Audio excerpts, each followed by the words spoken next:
Labas rytas, saulės spindulėliai. Tai va, iš karto sveikinu su iš Ryžio laukų. Čia ganėtinai lankytina vieta, bet kažkaip nelabai gerai atrodo, kai per nuotraukas. Pagrindinė važiavau iki Waterfall, čia gal 10 minučių ir pamačiau, kad Ryžio laukai yra. Tai sakau, reikia užsukti, pasižiūrėti.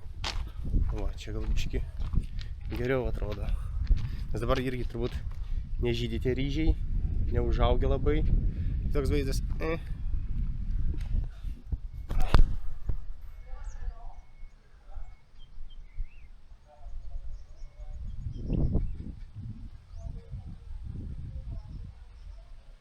O dabar aš maunu iki Krioklio ir tikslas. Tai va, Ryžių terasos, Krioklys vienas ir minsiu atgal iki Harboro, nes jau 5 valandą turėsiu plaukimą atgal į Sebų salą ir rytoj jau skrisim į kitą salą, Palavan vadinasi.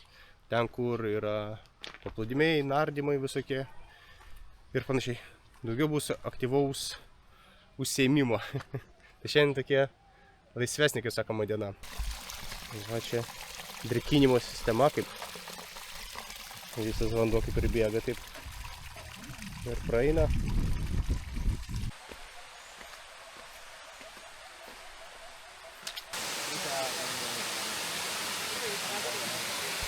Ir tokia aplinka, akmenys tokie sudrožti nuo to vandens.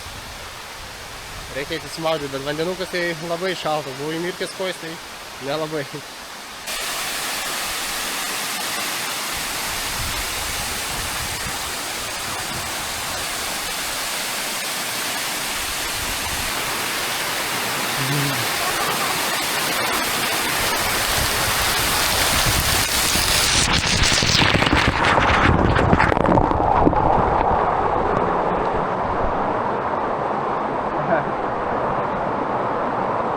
Šaltas tas vanduo.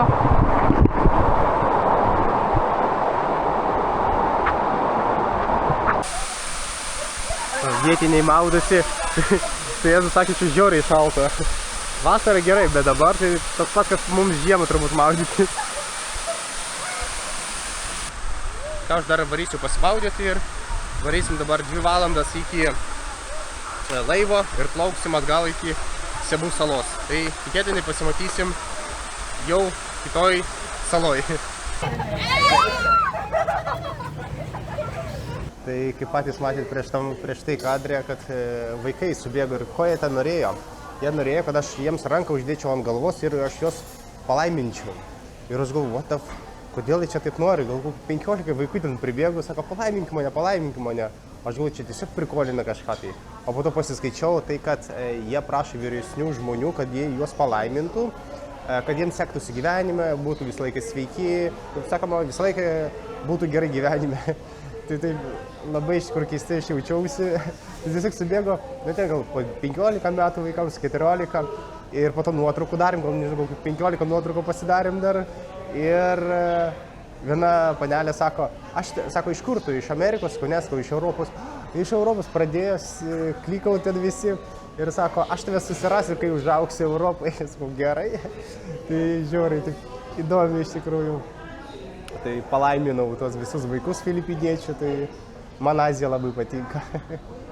O dabar atvariau į krokodilų parką, kaip zoologijos sodą, bet čia rezervatas, kurie saugo juos ir gelbėjo. Tai įėjimo kaina 100 pesos, tai čia realiai vos ne 2 eurai, o Kamio baris dar 60 eurų tik kainavo, kad realiai 1 eurą palaikyti krokodilą. Tai kaina ne apie nieką realiai. Plus dar gydą gausim. Ir plus, ką mačiau, dar galima bus pamatyti kitų gyvūnų. Tai krokodilų nesu matęs iš arti, tai galima bus ir pačiupinėti.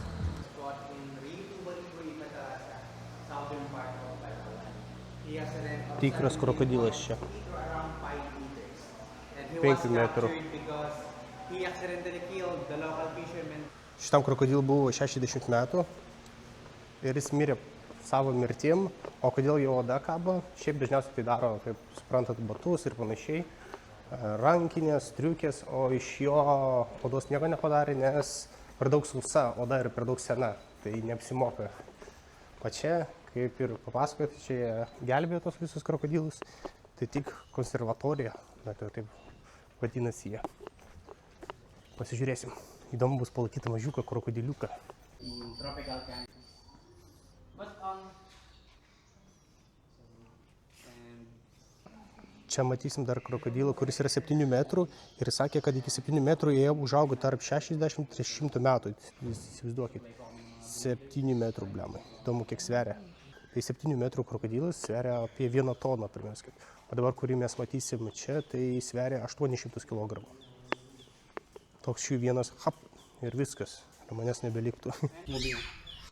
Pažiūrėkit, kai milžinas. so this one 16 feet. 70 metų krokodilas. Eik tu savo. Wow. And his name is Aklan. Aklank? That's Vardas Aklank. Aklan in high court. Kai krokodiliukai. Šitam 80 metų. Uh,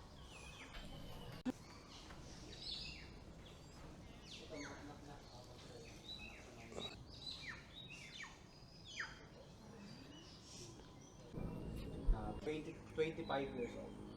25 metų.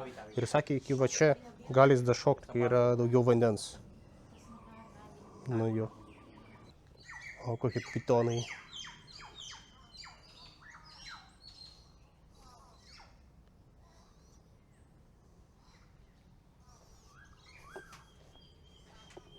Va, ir vienas vėžliukas savo kimarina. Kas šiaip yra Imperial Pigeon. O, balandžiai.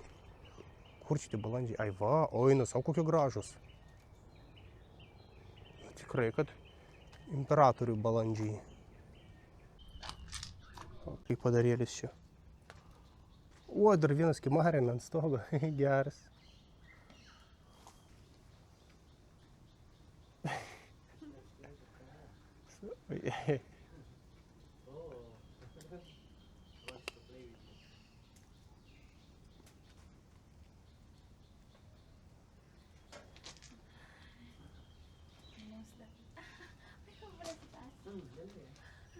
Hindi ko napansin.